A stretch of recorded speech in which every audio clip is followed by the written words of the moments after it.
حمد و صلات خطبہ میں سورۃ الفاتحہ کی ایک آیہ مقدسہ تلاوت کی، جس میں اللہ کریم نے ارشاد فرمایا اہدنا الصراط المستقیم۔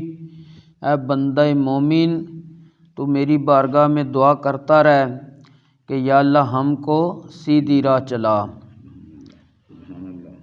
اب صراط مستقیم اس کے حوالے سے مختلف بزرگان دین صحابہ کرام علیہم الرضوان نے مختلف اقوال نقل کیے ہیں۔ حضرت سیدنا مولا مشکل کشا سیدنا علی المرتضی رضی اللہ تعالی عنہ آپ ارشاد فرماتے ہیں کہ صراط مستقیم سے مراد کتاب اللہ ہے،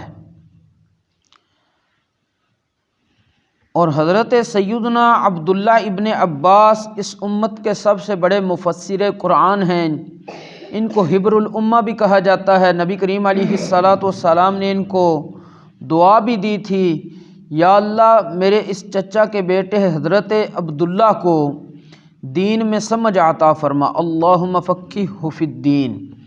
تو وہ فرماتے ہیں کہ اہدنا الصراط المستقیم میں جو صراط مستقیم ہے اس سے مراد دین اسلام ہے۔ اسی طرح حضرت سیدنا امام ابو العالیہ رحمۃ اللہ علیہ وہ فرماتے ہیں اہدنا الصراط المستقیم میں صراط مستقیم سے مراد نبی کریم صلی اللہ علیہ وآلہ وسلم اور آپ کے دونوں صحابہ جانشین حضرت ابوبکر صدیق رضی اللہ تعالی عنہ اور حضرت عمر فاروق کی ذات مراد ہے۔ اسی طرح حضرت امام مجاہد فرماتے ہیں کہ صراط مستقیم سے مراد حق ہے۔ اب ایک اور بزرگ ہے، انہوں نے جب یہ سارے قول پڑھے تو وہ کہتے ہیں سب کی بات ٹھیک ہے۔ وہ کہتے ہیں کس طرح سب کی بات ٹھیک ہے؟ کہ جس بندے نے نبی کریم علیہ السلام کی پیروی کی، نبی کریم علیہ السلام کے دونوں دوستوں یاروں کی، خلفاء یعنی حضرت ابوبکر صدیق اور حضرت عمر فاروق رضی اللہ تعالی عنہما، ان کی پیروی کی، گویا کہ اس نے حق کی پیروی کی، اور جس نے حق کی پیروی کی اس نے دین اسلام کی پیروی کی، اور جس نے دین اسلام کی پیروی کی اس نے قرآن کی پیروی کی، اور قرآن ظاہر کتاب اللہ ہے اور صراط مستقیم ہے۔ یعنی جو بندہ ان چیزوں کی پیروی کرے کسی ایک کی بھی، وہ گویا کہ صراط مستقیم کی پیروی کر رہا ہے۔ جس نے قرآن کی پیروی کرنی ہے، قرآن میں احکام ہے، نبی کی بھی پیروی کرو، اسلام کی پیروی کرو، صحابہ کرام کا ادب و احترام کرو، اہل بیت اطہار کا ادب و احترام کرو، یعنی جس کو بھی ہم مراد لینا تو نتیجہ اگر یہ نکلے گا کہ ان سب کی پیروی کرنی ہے، کہ ہم نے دین اسلام پر بھی چلنا ہے، قرآن پاک کے احکامات بھی ماننے ہیں، نبی کریم علیہ السلام کی بھی پیروی کرنی ہے، صحابہ کرام کی بھی پیروی کرنی ہے، کیونکہ نبی کریم علیہ السلام نے خود ارشاد فرمایا تھا علیکم بسنتی و سنت الخلفاء راشدین، کہ میرے طریقے پر اور میرے خلفاء راشدین کے طریقے کو اپنے اوپر لازم کر لو۔ مطلب کیا؟ کہ ان کی پیروی کرو۔ اللہ کریم نے صحابہ کرام کو ایمان کا معیار قرار دیا ہے۔ اللہ کریم نے قرآن کریم میں ارشاد فرمایا فَإِنْ آمَنُوا، اگر یہ لوگ ایمان لائیں، بِمِثْلِ مَا آمَنْتُمْ بِهِ، جس طرح تم ایمان لایا میرے صحابہ، فَقَدْ اهْتَدَوْا، تو پھر یہ لوگ ہدایت یافتہ ہیں۔ اور جنہوں نے صحابہ کی طرح ایمان نہیں لایا ان کو منافق کہا گیا۔ جب اللہ کریم نے سورۃ البقرہ کو نازل کیا، منافقین کی نشانیاں بیان کی، تو وہاں اللہ کریم نے فرمایا کہ وَإِذَا قِيلَ لَهُمْ آمِنُوا كَمَا آمَنَ النَّاسِ، جب ان منافقوں کو کہا جاتا ہے ایسے ایمان لاؤ جیسے یہ لوگ یعنی صحابہ کرام حضرت ابوبکر صدیق، حضرت عمر فاروق، حضرت عثمان غنی، حضرت علی المرتضی اور دیگر صحابہ کرام ایمان لائے ہیں، کہ 100% خالص ہو کر ایمان لائے ہیں، ایسے ایمان لاؤ۔ تو وہ آگے سے کیا کہتے ہیں؟ قالوا انؤمن کما آمن السفہاء، کیا ہم ایمان لے آئیں جیسے یہ بیوقوف ایمان لائے ہیں؟ یعنی نعوذ باللہ کو انہوں نے صحابہ کرام کو بیوقوف کہا۔ صحابہ کرام کو بیوقوف یا برا بلا کہنا کوئی بھی جملہ وہ یا تو منافقین کا طریقہ ہے یا کفار کا طریقہ ہے، کیونکہ یہ دونوں گروہ کفار بھی اور منافقین بھی یہ صحابہ کرام کے ساتھ دشمنی کیوں کرتے ہیں؟ کہ انہوں نے دین اسلام کا پرچم پوری دنیا میں بلند کر دیا تھا، نبی کریم علیہ الصلاۃ والسلام کے پیچھے چلے تھے۔ بہرحال صراط مستقیم یہ ہے کہ بندہ ان سب کی پیروی کرے، اور جب کوئی ان سب کی پیروی کرے گا تو اس کے نظریے میں نہ تو اللہ کی ذات کے بارے میں کوئی، نہ صفات کے بارے میں کوئی شک اور شبہ پیدا ہوگا۔ جو بندہ اللہ کریم کے ساتھ کسی کو شریک ٹھہرائے تو وہ بندہ بھی مومن نہیں رہتا۔ جو بندہ عیسائیوں کی طرح، نعوذ باللہ، عیسائیوں نے حضرت عیسیٰ ابن مریم کو خدا کا بیٹا تک کہہ دیا تھا، اور عیسائیوں میں ایک گروہ وہ بھی تھا جو حضرت عیسیٰ علیہ السلام کو خود خدا مانتا تھا، کہتا تھا یہ بھی خدا ہے۔ وہ کہتے تھے خدا تین ہیں، ان میں سے ایک حضرت عیسیٰ کو کہتے تھے، تو وہ سارے سیدھے رستے سے بھٹک گئے تھے۔ تو جو بندہ مومن اللہ تبارک و تعالیٰ کا ادب و احترام کرے، اس کی ذات و صفات کو مانے، اس کے احکامات کو مانے، تو وہ بالکل سیدھے راستے پر چلنا شروع ہوا ہے۔ اسی طرح جو بندہ تمام انبیاء کا ادب و احترام کرے، شریعت اسلامیہ وہ واحد شریعت ہے جس نے کہا ہے کہ کسی بھی نبی کی بے ادبی نہیں کرنی۔ حضرت آدم علیہ نبینا علیہ الصلاۃ والسلام سے لے کر آخری پیغمبر حضرت محمد مصطفیٰ صلی اللہ علیہ وآلہ وسلم تک کسی بھی نبی کی بے ادبی نہیں کرنی، نہ زبان سے بولنا ہے، نہ ہاتھ سے لکھنا ہے، نہ ذہن میں سوچنا ہے۔ جو بندہ ان کا ادب و احترام کرے گا وہ سیدھی راہ پر ہے۔ پھر اس کے بعد آ جاتا ہے کتاب اللہ، یعنی اللہ نے جو کتابیں آسمان سے نازل کیا ان میں جو احکامات ہیں ان کو برحق مانے، ان کا مذاق نہ اڑائے۔ جو بندہ قرآنی احکامات کو پڑھتا تو ہے لیکن ان کا مذاق اڑاتا ہے تو وہ بندہ بھی مومن نہیں رہتا۔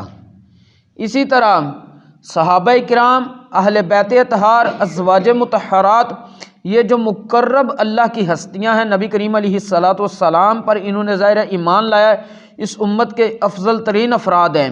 اگر ان میں سے کسی کے ساتھ بھی بندہ برا خیال رکھے تو بندے کا ایمان سلب ہو سکتا ہے، اس کا ایمان خطرے میں آئے، جبکہ یہ وہ ہستیاں ہیں جن کے بارے میں اللہ کریم نے فرما دیا وَكُلًّا وَعَدَ اللَّهُ الْحُسْنَى، ہم نے سب کے ساتھ جنت کا وعدہ کر لیا۔ اب اللہ اپنے وعدے کے خلاف نہیں کرتا، اور نبی کریم علیہ السلام نے مختلف صحابہ کرام کو مختلف مواقع پر جنت کی خوشخبری دی تھی۔ وہ علماء نے کتابیں لکھی ہیں، تقریباً وہ صحابہ کرام اور صحابیات جن کو نبی کریم علیہ الصلاۃ والسلام نے نام لے کر اس دنیا میں کہا تھا کہ تم بھی جنتی ہو، تم بھی جنتی ہو، تم بھی جنتی ہو، وہ تقریباً 30 سے اوپر افراد کی تعداد بنتی ہے۔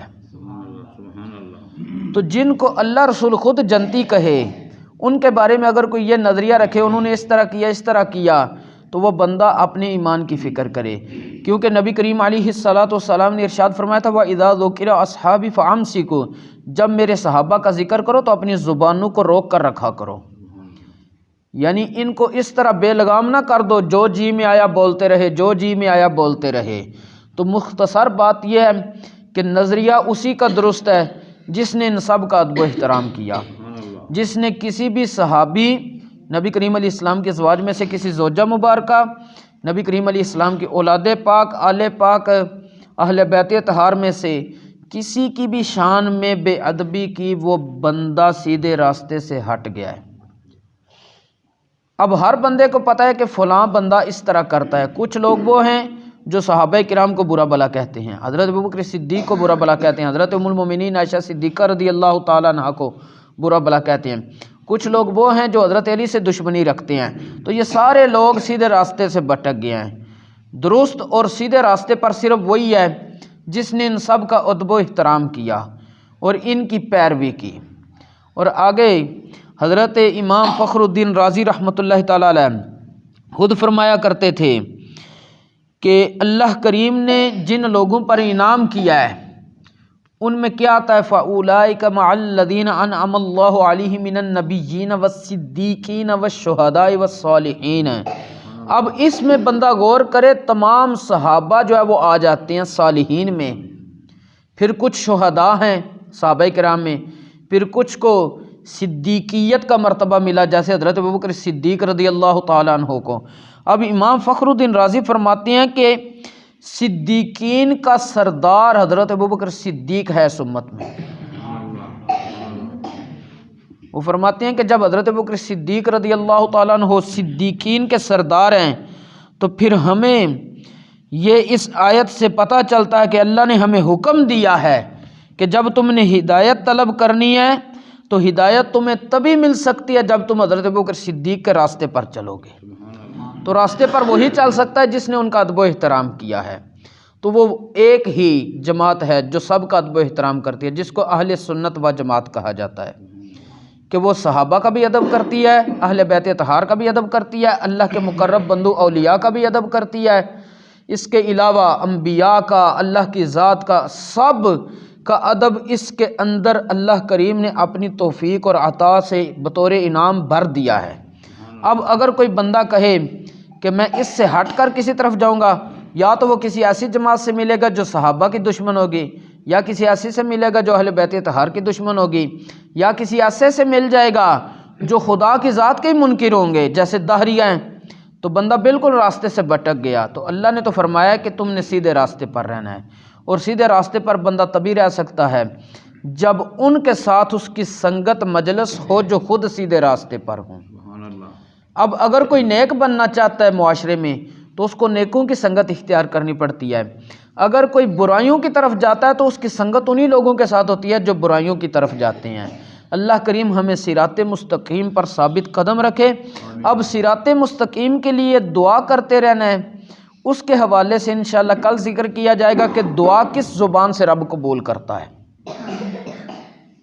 اللہ کریم ہمیں دین اسلام کا فہم عطا فرمائے اور اس نظریہ پر ثابت قدم رکھے جو اللہ کریم نے ہمیں حکم عطا فرمایا کہ تم صراط مستقیم پر ثابت قدم رہو۔ اللہ کریم دین اسلام پر عمل کی توفیق عطا فرمائے۔ وما توفیقی الا باللہ۔ اللہم صلی علی سیدنا و مولانا محمد